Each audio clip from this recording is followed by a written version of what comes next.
नमस्कार, news India देख रहे हैं आप। मैं हूं आपके साथ पूजा अग्रवाल और उत्तराखंड के खबरों में आप सभी का स्वागत है। शुरुआत बुलेटिन की खबरों के साथ करेंगे। प्रदेश की कैबिनेट मंत्री रेखा आर्य ने सचिवालय स्थित मीडिया सेंटर में युवा महोत्सव और राष्ट्रीय युवा दिवस को लेकर प्रेस कॉन्फ्रेंस की। मीडिया को जानकारी देते हुए बताया कि 5 जनवरी से युवा महोत्सव का शुभारंभ होने जा रहा है, जो कि 9 जनवरी तक चलेगा। महोत्सव का शुभारंभ मुख्यमंत्री धामी करेंगे। साथ ही उन्होंने कहा कि 12 जनवरी को मनाए जाने वाले राष्ट्रीय युवा महोत्सव राष्ट्रीय स्तर पर टैलेंटेड युवाओं को राष्ट्र निर्माण की दिशा में प्रेरित करने के लिए प्रोत्साहित करता है। युवा महोत्सव में प्रतिस्पर्धी और गैर प्रतिस्पर्धी कार्यक्रम आयोजित किए जाएंगे।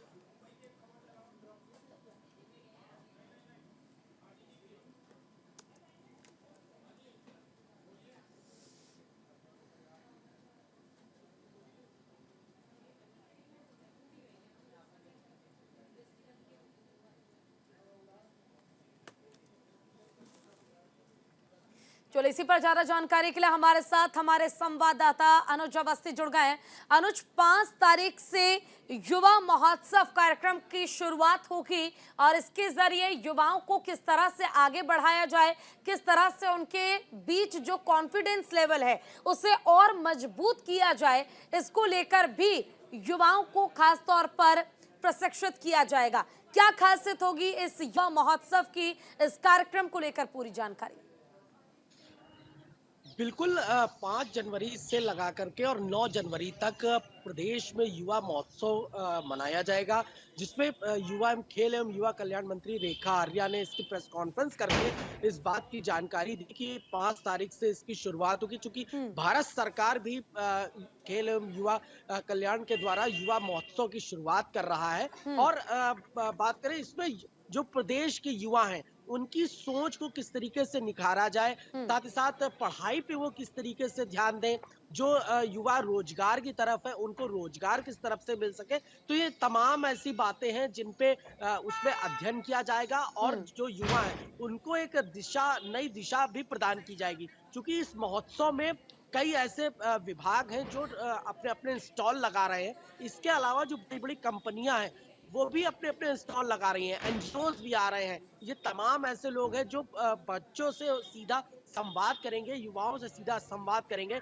चाहे वो लड़के हों चाहे लड़कियां हों। संवाद करने के बाद जो पढ़ाई के स्तर के जो युवा हैं उनको पढ़ाई में किस तरीके की नई दिशा मिले, इसको लेकर के खासा प्रयास किया जाएगा। और जो युवा रोजगार की तरफ दौड़ रहे हैं या जिन्हें रोजगार चाहिए, तो उनके लिए जो कंपनियां हैं वो आकर के उनकी काउंसलिंग करेंगी और काउंसलिंग करने के बाद, इंटरव्यूज लेने के बाद उन्हें जॉब प्रोवाइड करेंगी। तो ये 5 जनवरी से 9 जनवरी तक राजधानी देहरादून के परेड ग्राउंड में इसका आयोजन तो किया इस जाएगा, युवा जिसमें महोत्सव में आखिर शामिल होने के लिए या फिर पार्टिसिपेट करने के लिए युवाओं को क्या करना होगा, कैसे वो अपना रजिस्ट्रेशन करा सकते हैं इस युवा महोत्सव में। देखिए, जब महोत्सव का आयोजन हो रहा है और इतना बड़ा लाभ युवाओं को दिया जाएगा तो लाजमी सी बात है कि ज्यादा संख्या में युवा पहुंचेंगे। तो क्या इसको लेकर भी कोई कैटेगरी सेट की गई है? बिल्कुल मुख्यमंत्री पुष्कर सिंह धामी इस युवा महोत्सव का उद्घाटन करेंगे और तमाम जो यहाँ के कैबिनेट मिनिस्टर्स हैं वो भी उसमें मौजूद रहेंगे। क्योंकि प्रदेश का युवा, मुख्यमंत्री लगातार इस बात को बोल रहे हैं कि प्रदेश के युवाओं को हम सही ढंग से रोजगार देंगे और जो पढ़ाई की तरफ सही दिशा है। क्योंकि पहाड़ का जो युवा है वो नशे की गिरफ्त में जाता हुआ दिख रहा है, तो उसकी रोकथाम के लिए अब मुख्यमंत्री ने ये कदम उठाया है। साथ ही साथ अगर बात करें कैटेगरी की, अगर बात करें तो कैटेगरी में जो युवा रोजगार की तरफ है तो उनकी काउंसलिंग, जितने भी कंपनियां हैं, जितने भी इंस्टॉल लगे हुए हैं वो उनकी तरफ जाएंगे। और जो पढ़ाई की तरफ जो युवा है, चाहे वो लड़के हो लड़कियां हो, चाहे वो मास्टर्स कर रहे हो, चाहे वो बीएससी में हो या आप इंटरमीडिएट की पढ़ाई कर रहे हो, जो तमाम पढ़ाइयां हैं, चाहे वो कंपटीशन एग्जाम को लेकर के हो, तो उसमें तमाम एनजीओस वहां पे मौजूद रहेंगे जो उनकी काउंसलिंग भी करेंगे और उनको एक सही दिशा और दिशा देंगे। जी जी, आपका बहुत बहुत शुक्रिया इस तमाम जानकारी के लिए। रुक करते अगली खबर का। उत्तराखंड हाईकोर्ट ने सिडकुल हरिद्वार में ग्रीन बेल्ट की जमीन कंपनियों को आवंटित करने पर सिडकुल से जवाब मांगा। एक जनहित याचिका पर सुनवाई करते हुए जिसमें तर्क दिया गया कि आवंटन में सिडकुल द्वारा पर्यावरण प्रभाव मूल्यांकन 2006 के प्रावधानों का पालन नहीं किया गया है। हाईकोर्ट के कार्यवाहक मुख्य न्यायाधीश मनोज कुमार तिवारी और न्यायमूर्ति विवेक भारती शर्मा ने सिडकुल को 1 सप्ताह के अंदर इस पर अपना जवाब दाखिल करने को कहा है। मामले में अगली सुनवाई 9 जनवरी को होगी।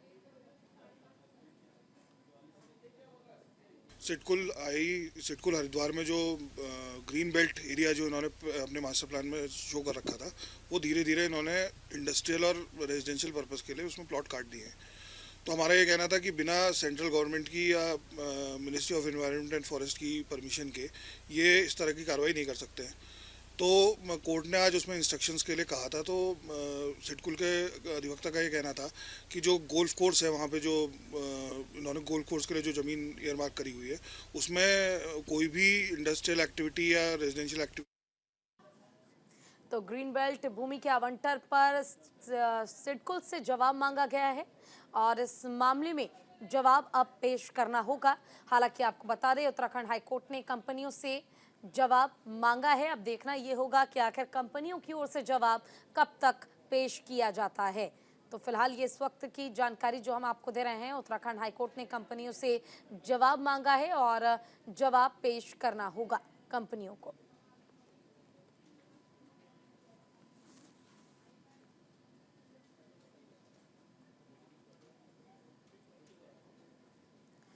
तो वहीं उत्तराखंड में बड़े स्तर पर प्रशासनिक फेरबदल किया गया है, जिसके तहत 6 आईएएस अधिकारियों का तबादला कर दिया गया।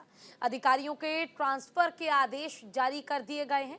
इनमें से कई अधिकारियों के प्रभार बदल दिए गए हैं, तो वहीं कई अधिकारियों को नए प्रभार की जिम्मेदारी सौंपी गई है। कार्मिक एवं सतर्कता विभाग ने इससे संबंधित आदेश जारी कर दिए हैं। सीएम के सचिव मीनाक्षी सुंदरम को अतिरिक्त प्रभार सौंपा गया है, तो वहीं कई अधिकारियों के प्रभार में बदलाव किया गया है।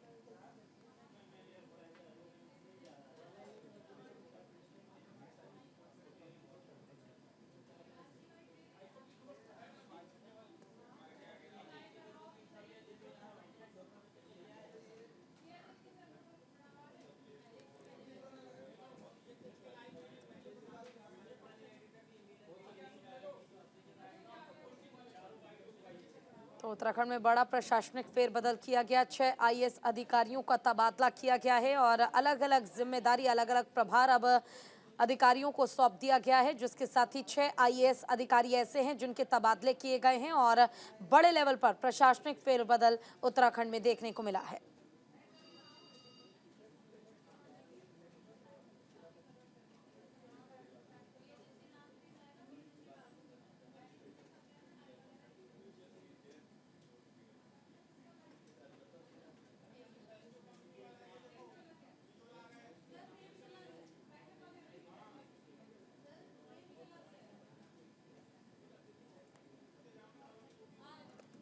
तो देखिए, ये लिस्ट भी हम आपको दिखा रहे हैं। इस लिस्ट में आप देख पाएंगे 6 आईएएस अधिकारी ऐसे हैं जिनके तबादले कर दिए गए हैं। अलग अलग जिम्मेदारी, एक अलग अलग प्रभार सौंपा गया अधिकारियों को, ताकि जो कानून व्यवस्था है उत्तराखंड में वो और बेहतर हो सके और साथ ही जो अधिकारी हैं उनके साथ किसी तरह की कोई साठगांठ करके अगर कोई आगे बढ़ता है तो साठगांठ पर भी ब्रेक लग सके, उसे रोका जा सके।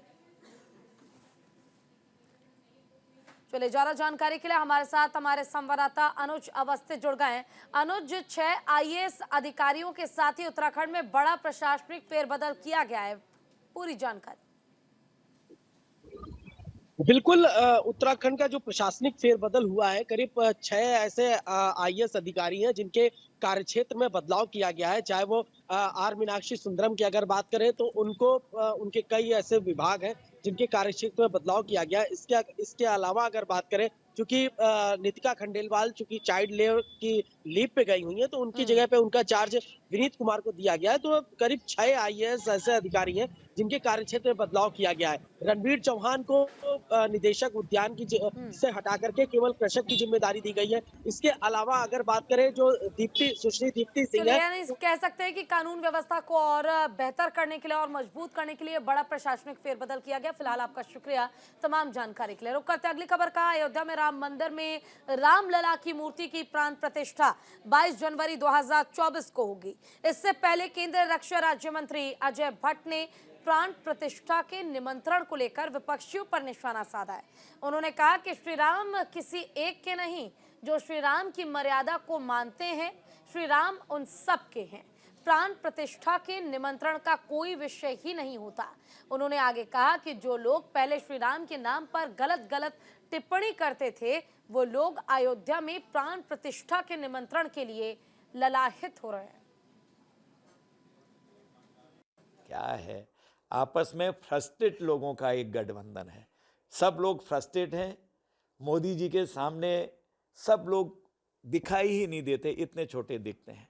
मोदी जी ने मेहनत, मशक्कत, ईमानदारी से राष्ट्र को जो आज उच्च पद पर बैठा दिया है, विश्व के सामने जो भारत की आज सबके दिलों में इज्जत है और सबके दिलों में एक अरमान है हम भारत जाएं, और कितने लोग आज भारतीय जनता पार्टी के कार्यालय में राजदूत आ रहे हैं, मोदी जी की स्कीम्स की स्टडी कर रहे हैं, अपने अपने देशों के लिए ले जा रहे हैं। कितनी बड़ी बात है। आज हम विश्व के आइकॉन बन गए हैं, जो विश्व गुरु कहते थे, उस ओर हम बहुत तेजी से बढ़े हैं।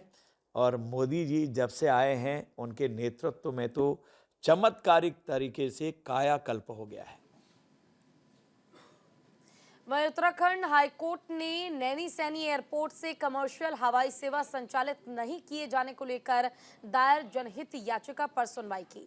सुनवाई के दौरान कोर्ट ने सेक्रेटरी एविएशन भारत सरकार सहित डीजीसीए चीफ के साथ 4 सप्ताह में जवाब दाखिल करने को कहा है। साथ ही भविष्य में हवाई सेवाएं संचालित करने के लिए उनके पास क्या क्या प्लान्स हैं, इसकी जानकारी देने के लिए भी कहा गया है। अब अगली सुनवाई फरवरी महीने में होगी। वहाँ के एक निवासी हैं राजेश पांडे जी, उनके द्वारा याचिका दायर की गई थी। जो नैनी सैनी एयरपोर्ट 1991 में बन गया था, आज तक वहाँ पे कमर्शियल फ़्लाइट्स ऑपरेट नहीं कर पा रही हैं, और सामरिक दृष्टि से, पर्यटन की दृष्टि से, और ख़ासकर बरसात में जो कैलेमिटी होती है, रोड्स वहाँ पे बंद हो जाती हैं उस इलाके में, तो मुख्य स्थानों से उसका संपर्क कट जाता है। इस दृष्टि से हवाई अड्डे पर कमर्शियल फ़्लाइट्स चलना बहुत ज़रूरी है, जो कि वहाँ पर रोज़गार के भी साधन उपलब्ध कराने के लिए बहुत ज़रूरी है। ये आशय था एयरपोर्ट इस्टेब्लिश करने का। इसमें कोर्ट द्वारा इंस्ट्रक्शंस मांगे गए थे, तो कोर्ट के संज्ञान में आया है कि जो रीजनल कनेक्टिविटी स्कीम है भारत सरकार की, उड़ान योजना, उसमें इस हवाई अड्डे को अभी भी फंक्शनल दिखाया जा रहा है और इसमें फ़्लाइट्स ऑपरेट दिखाई जा रही हैं, जबकि राज्य सरकार का कथन ये था कि वास्तव में फ़्लाइट्स वहाँ पे कमर्शियली ऑपरेट नहीं हो रही हैं यथा। यमुनोत्री राष्ट्रीय राजमार्ग NH 94 और NH 123 पर बड़े बड़े गड्ढे हादसों को दावत दे रहे हैं। ग्रीष्मकालीन की चारधाम यात्रा कपाट बंद है, लिहाजा यात्रियों का ट्रैफिक इन सड़कों से फिलहाल कम है। स्थानीय लोगों को दिन रात इन रास्तों से गुजरना पड़ता है, जिससे हादसों का कहर बढ़ गया है। सामाजिक चेतना की बुलंद आवाज जय हो ग्रुप की तरफ से गड्ढों को भरते हुए डामरीकरण किए जाने की मांग लगातार होती रही है, और अब उप जिलाधिकारी को पत्र लिखकर जल्द कार्रवाई न होने पर घेराव और धरना दिए जाने की चेतावनी दी जा रही है।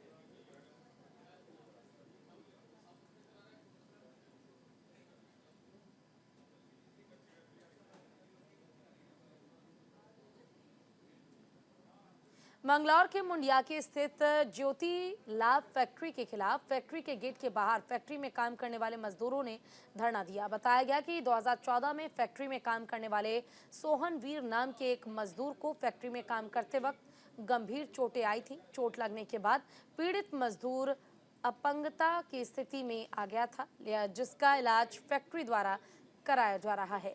वहीं बताया गया कि फैक्ट्री के उच्च अधिकारियों ने पीड़ित मजदूर का लगातार इलाज कराने और हर महीने पर आर्थिक सहायता करने का आश्वासन दिया है, लेकिन अब फैक्ट्री द्वारा पीड़ित मजदूर का इलाज बंद कर दिया गया, जिसको लेकर पीड़ित मजदूर के समर्थन में सैकड़ों मजदूरों ने सुबह ही फैक्ट्री के गेट के बाहर प्रदर्शन किया।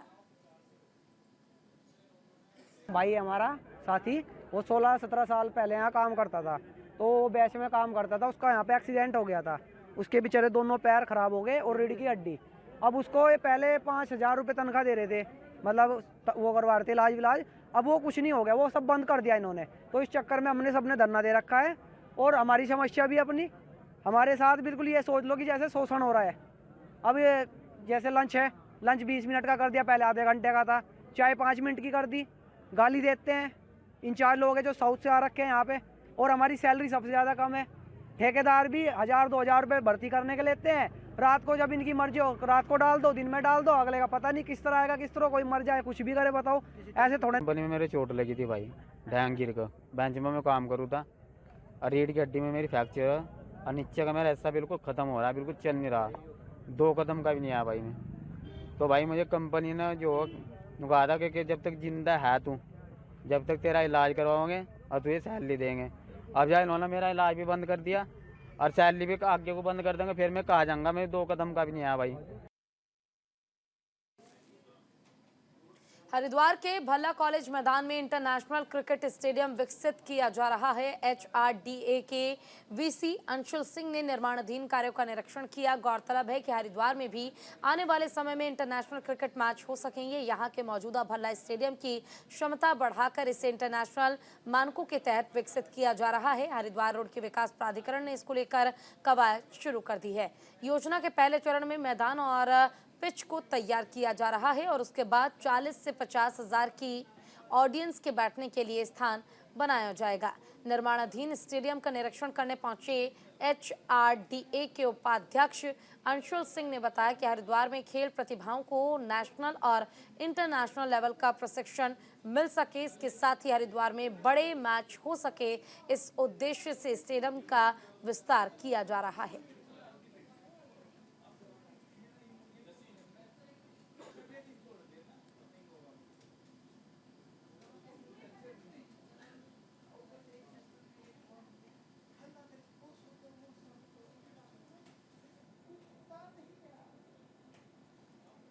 और काफ़ी मतलब खेल प्रेमी भी हैं, काफ़ी क्लब्स भी यहाँ खेल रहे हैं। तो हम लोगों का और ये भी था आशा थी कि आगे जाके हम कुछ और अच्छे मैचेस करा पाएँ।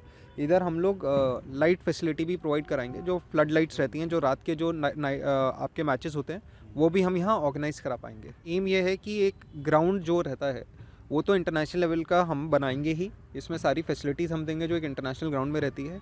जो फेज़ 1 रहेगा उसमें हमारा पहले है कि हम ग्राउंड को कॉम्पिटेंट बनाएं, कि वो एक सफिशेंट जो हमारे डायमेंशंस रहते हैं उसको क्वालिफाई करे।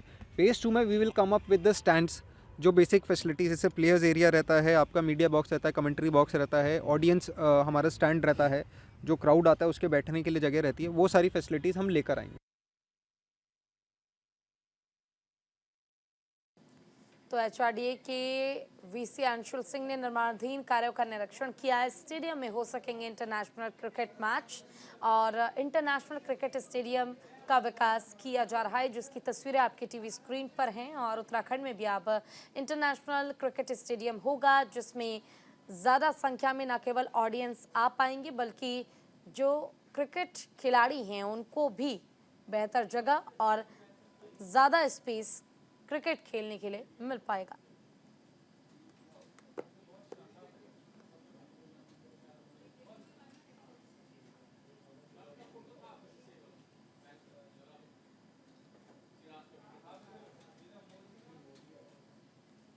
वहीं रोहित शर्मा के कप्तानी में भारतीय टीम ने केप टाउन में पहली बार साउथ अफ्रीका को टेस्ट मैच में हराने में सफलता हासिल की है। इस मैच में जीत के लिए भारत को 79 रन का लक्ष्य मिला था, जिसे टीम इंडिया ने 3 विकेट पर 80 रन बनाते हुए हासिल कर लिया है और मेजबान टीम को 7 विकेट से हार मिली है। 2 मैच की टेस्ट सीरीज के पहले मैच में मिले हार के बाद भारत ने दूसरे मैच में शानदार वापसी करते हुए इस मैच को जीतकर सीरीज को 1-1 की बराबरी के साथ समाप्त किया है।